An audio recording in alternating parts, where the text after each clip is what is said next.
Molly, uma fêmea de pointer inglês, seguia farejando o chão carregado de folhas secas daquele bosque situado no interior do estado de Connecticut, desviando das árvores nuas que surgiam em seu caminho.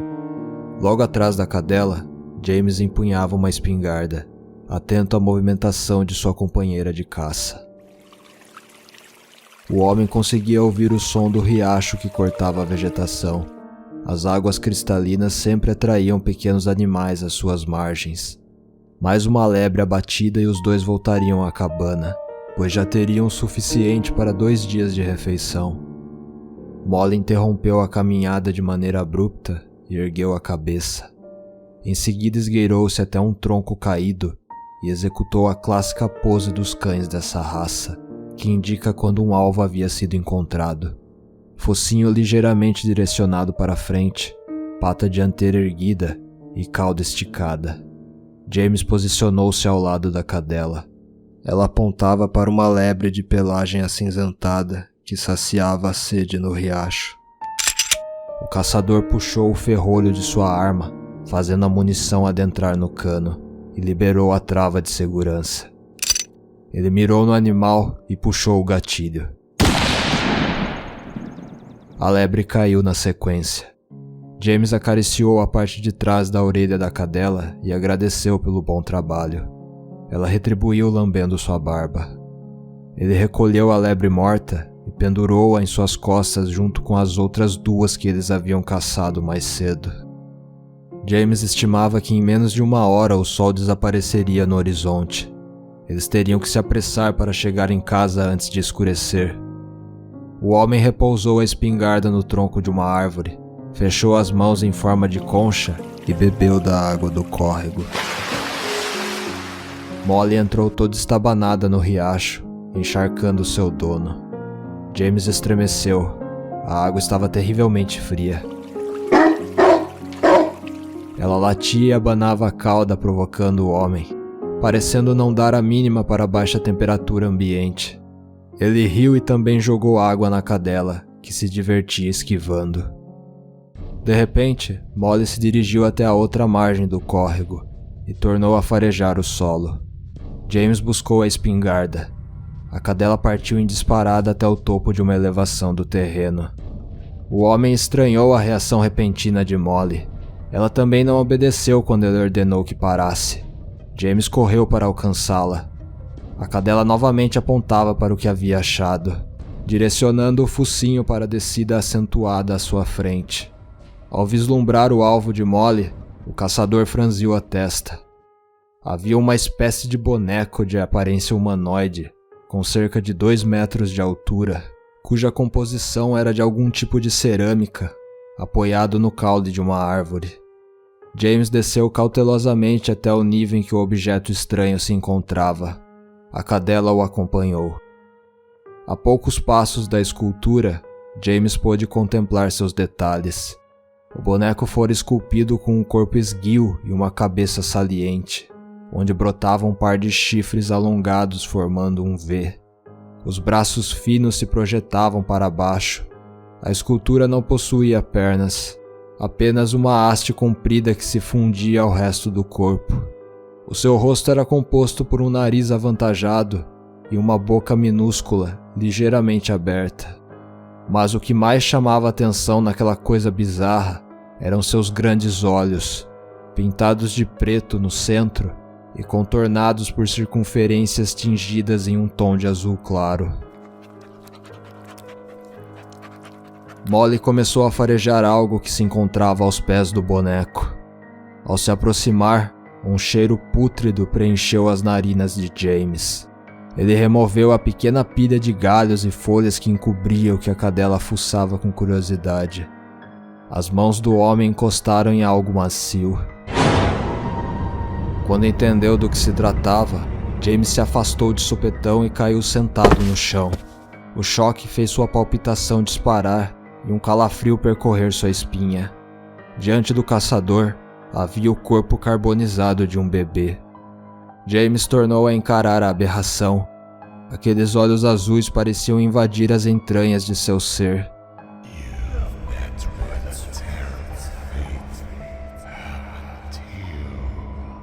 Uma voz, aparentando vir da mente do caçador, começou a sussurrar palavras em um idioma desconhecido. O homem não conseguia desviar o olhar do boneco. Em poucos segundos, tudo ao seu redor escureceu e ele foi transportado para a noite em que sua vida acabou. James podia ouvir o som das gotas de chuva atingindo violentamente a lataria do veículo, os trovões rugindo em meio às nuvens da tempestade e o uivo do vendaval. Ao seu lado, no banco do passageiro, sua esposa dormia tranquilamente. Pelo espelho retrovisor, ele via o filho igualmente adormecido. Se James tivesse parado no acostamento e esperado o tempo melhorar, talvez as coisas houvessem terminado de um jeito diferente. Mas ele insistiu em prosseguir pela estrada, mesmo com o sono fazendo suas pálpebras pesarem cada vez mais. Por um breve momento, o homem perdeu a batalha contra o cansaço, tempo suficiente para que o carro desviasse para a via de sentido oposto. O farol do veículo que vinha ao seu encontro fez com que James abrisse os olhos. Foi tudo muito rápido. O susto não permitiu que ele raciocinasse devidamente, fazendo-o jogar o carro para fora da rodovia, ao invés de retornar para a faixa em que estava a princípio. O movimento brusco despertou a família de James. Agora vinha a parte que mais o assombrava. Os gritos da mulher e do filho enquanto o carro descia a ladeira abaixo até se chocar contra uma árvore.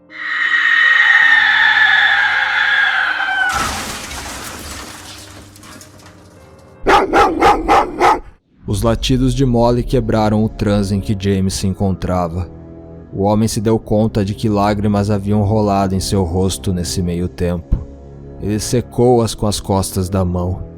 Quando voltou sua atenção para Molly, James percebeu que a cadela rosnava para uma figura com vestes negras que os observava da parte alta do bosque. O desconhecido usava um capuz, de modo que a única coisa que podia ser vista era uma longa barba branca que descia até quase tocar o seu peito.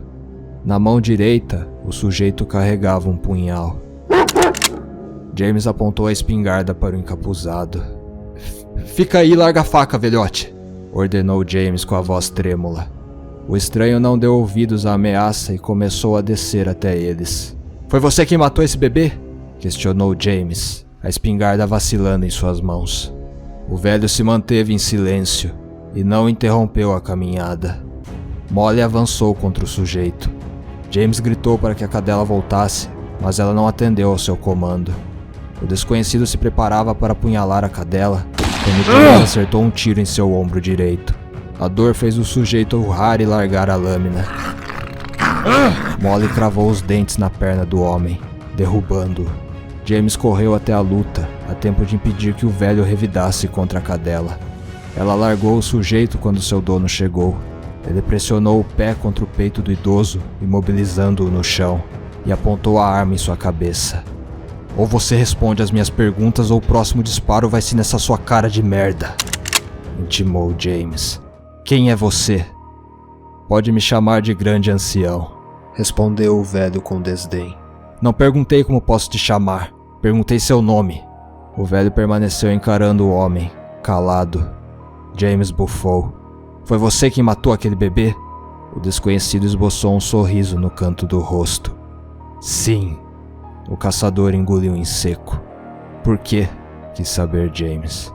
"Era necessário para que o ritual obtivesse sucesso." O estranho começou a rir. "Qual é a graça, porra?" James encostou o cano da espingarda no queixo do sujeito. "Nada mais importa", o velho exclamou. "O sacrifício está feito e ele finalmente retornou." "Do que você está falando? Ele quem?" "O príncipe que reina nas profundezas. O injustiçado, o anjo caído, aquele que guiará a humanidade a uma nova era. O Criador subestimou seu poder e o de seus discípulos. Agora chegou a hora do acerto de contas.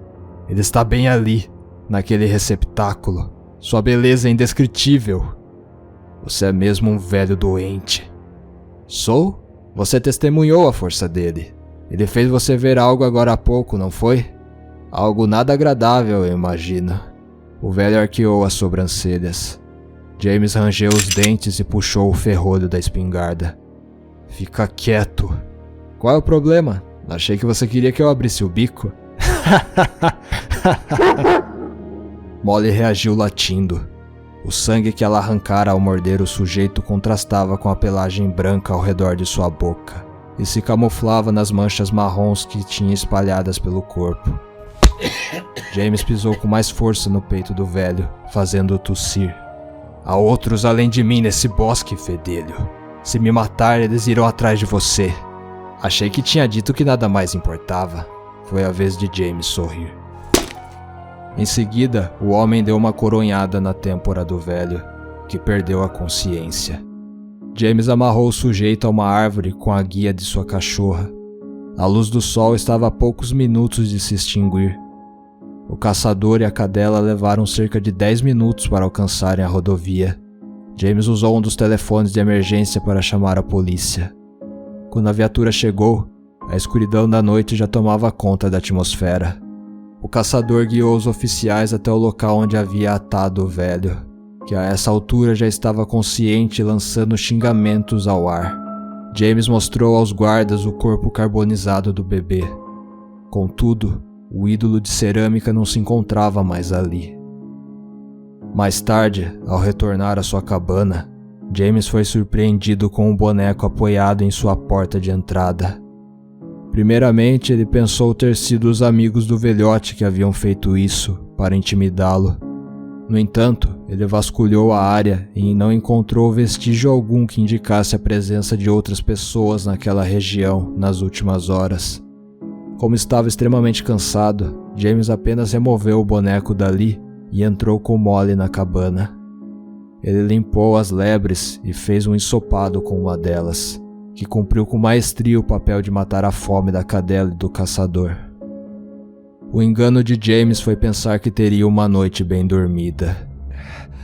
Ele acordou várias vezes no meio da madrugada, suando frio, por causa de pesadelos, todos envolvendo seus falecidos entes queridos. Na manhã seguinte, James acordou com os latidos de Molly para a janela de seu quarto. Do lado de fora, o ídolo de cerâmica encarava-os com os olhos azuis esbugalhados. Antes mesmo de tomar o café da manhã, James pegou seu machado e destruiu o boneco após aplicar alguns golpes. Em seguida, enterrou os pedaços que sobraram. Às 3 da manhã da noite que se seguiu, James vislumbrou uma silhueta no canto de seu quarto. Molly choramingava no pé da cama. O brilho da lua cheia, adentrando o cômodo pela janela, permitiu que o homem confirmasse seu temor. Era o boneco.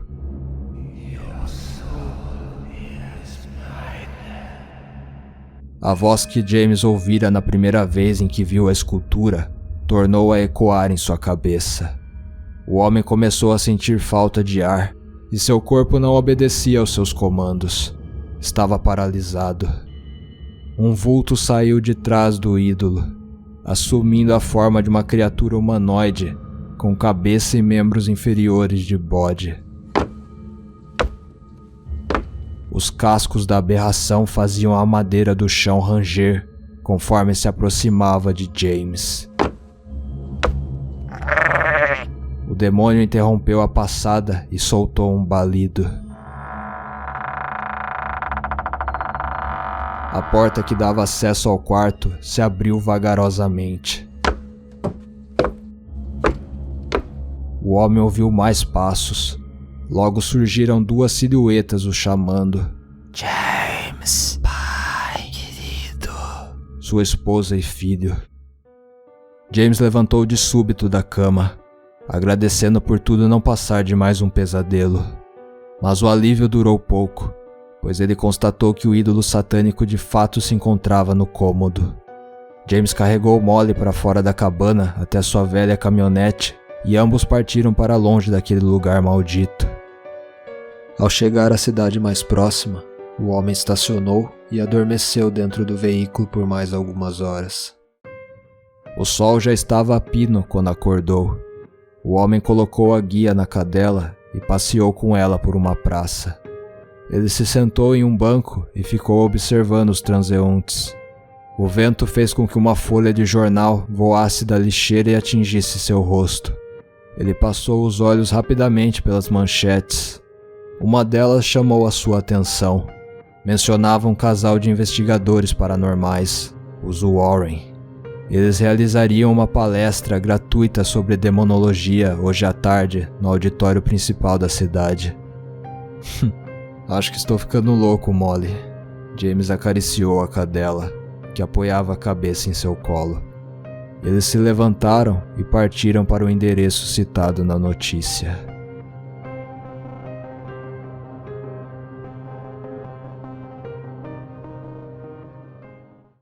Se você chegou até aqui, agradeço de verdade. Só queria deixar um recado. Esse conto faz parte da antologia O Museu Oculto dos Warren, da Cartola Editora, focada em autores nacionais. Na descrição há um link para a livraria virtual da editora. Lá você poderá adquirir essa e outras obras incríveis. Apoie a literatura brasileira. Dito isso, fui.